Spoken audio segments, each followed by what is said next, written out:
Two sharp fangs sink deep into your leg. The venom enters your bloodstream. Your time starts now. You've just been bitten by the world's deadliest snake. Every minute counts. Will you survive? Or will your body betray you? The inland taipan, also called the fierce snake, one drop of its venom can kill 100 men. It's 50 times more toxic than a cobra. And yet, it hides far away in the deserts of Australia. But what if it bites you? What happens inside your body second by second? The strike is over in a fraction of a second. A brief sharp pressure, almost insignificant. But the transaction is complete. The inland taipan, a creature of lethal efficiency, has delivered its cargo. A minuscule amount of pale, yellowish fluid now sits beneath your skin, a biological time bomb that has just been armed. Your first instinct is panic. Your heart hammers against your ribs, a frantic drumbeat of terror. But this very response, this primal urge to move, is your first mistake. The venom doesn't immediately enter your bloodstream. First, it seeps into the lymphatic system. Every movement you make helps pump this fluid along, accelerating the poison's journey toward your core. Then, it reaches the major veins. The venom rushes into your circulation. Your heart, now beating faster than you thought possible, becomes an unwilling accomplice, pumping the toxins to every corner of your body with breathtaking speed. The superhighways of your circulatory system are now delivering an invading army to every vital organ. Within the first minute, you feel a burning pain at the bite site. It's not a simple ache, it's sharp, electric, unbearable. This is the work of enzymes like hyaluronidase, a spreading factor that dissolves the very matrix holding your cells together, clearing a path for the more destructive components to penetrate deeper. This venom isn't just poison, it's a weapon, a sophisticated biochemical arsenal perfected over millions of years of evolution, designed for one purpose: to incapacitate warm-blooded prey as quickly as possible. It launches a two-pronged attack. The first is a neurotoxic assault. Potent presynaptic neurotoxins, among the most powerful known to science, race towards the junctions where your nerves speak to your muscles. They don't destroy the nerves, they simply silence them. They sever the lines of communication, preventing commands from your brain from ever reaching their destination. The second attack is even more insidious. The venom contains a powerful procoagulant that triggers a massive, system-wide clotting cascade. Taipan venom creates tiny clots in your blood. Your veins start turning into traffic jams. This process, known as consumptive coagulopathy, rapidly uses up all of your body's available clotting factors. It's a paradoxical attack. First, it turns your blood to sludge, then it leaves it so thin it can no longer clot at all. Your organs, starved of oxygen by the microscopic blockades, your brain, your kidneys, your heart, they are all beginning to suffocate on a cellular level. By minute 3, the neurotoxins have reached the delicate muscles of your head and face. Your vision blurs, the world losing its sharp edges as the nerves controlling your focus begin to fail. A heavy droop in your eyelids, a condition called ptosis, makes it a struggle just to see. You feel dizzy, like the world is tilting on its axis, a result of both the brain's oxygen deprivation and the venom's direct assault on your nervous system. Your lips turn blue, a clear sign that your blood is no longer carrying enough oxygen.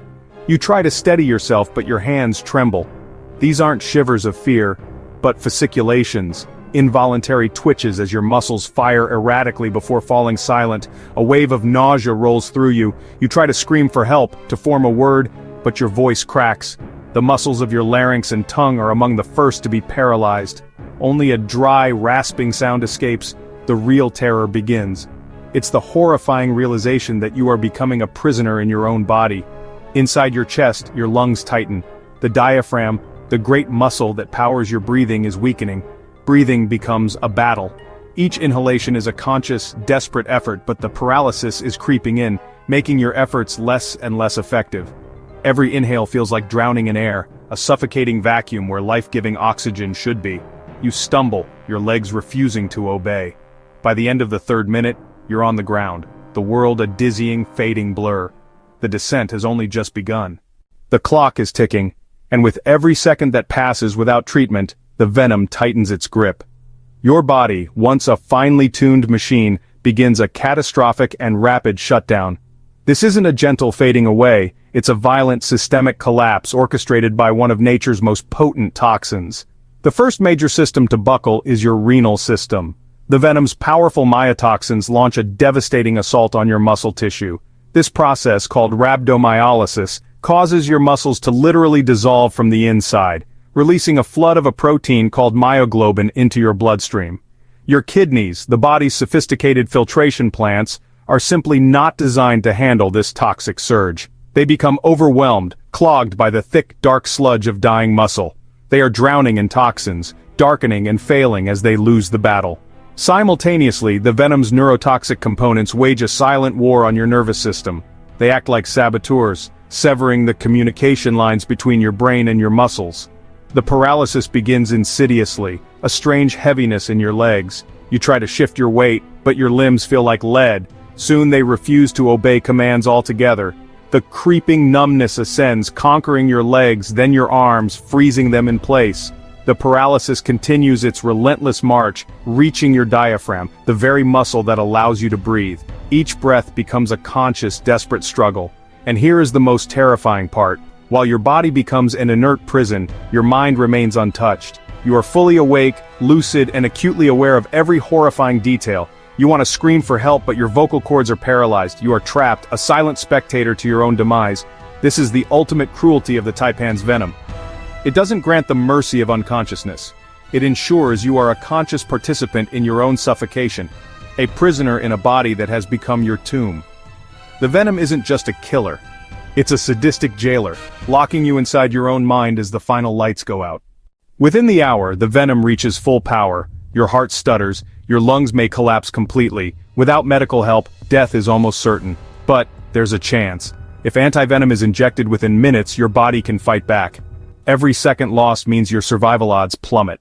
The deadliest snake in the world almost never kills. It's a statement that sounds like a riddle. To understand it, you have to understand the sheer power we're dealing with. A single bite from an inland taipan contains enough venom to kill over 100 grown men. Its venom is 50 times more potent than an Indian cobra, and over 600 times stronger than a diamondback rattlesnake. It is, by every scientific measure, the most toxic venom of any snake on Earth. So with that kind of power, why isn't the taipan a global menace? Why aren't there headlines of its deadly encounters? Why? The first reason is its extreme isolation. The inland taipan lives in the remote, sun-scorched floodplains of Central East Australia, a harsh landscape most humans never enter. It's a shy, reclusive creature that avoids contact. The second reason is a triumph of medicine. Before 1955, a bite was a death sentence. But Australian scientists developed a specific antivenom. It works by introducing antibodies that neutralize the venom's devastating components. For the few who are bitten, if they can get to a hospital in time, the antivenom is incredibly effective. The taipan is a ghost predator, lethal but hidden. So what would you do, bitten by the world's deadliest snake? Imagine it, you're miles from anywhere. A flash of movement, a sharp sting in your leg. You look down and see it slithering away. You've just been injected with the most complex and fast-acting venom known to science. Panic is your first instinct, but it's a fatal one. A pounding heart pumps the venom faster through your body. Within minutes, the neurotoxins attack. Your vision blurs, speech slurs, and a creeping paralysis begins its march toward your lungs. At the same time, a powerful coagulant in the venom is turning your blood to sludge, causing massive internal clotting and hemorrhaging. Your body is shutting down from the inside out. Would you stay calm, or panic as the clock ticks down? Your survival depends on what you do next. Here is the official Australian survival guide.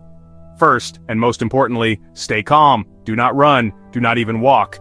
Every beat of your racing heart is a victory for the venom. Sit down, breathe slowly, slow your heartbeat. Second, immobilize the limb using the pressure immobilization technique.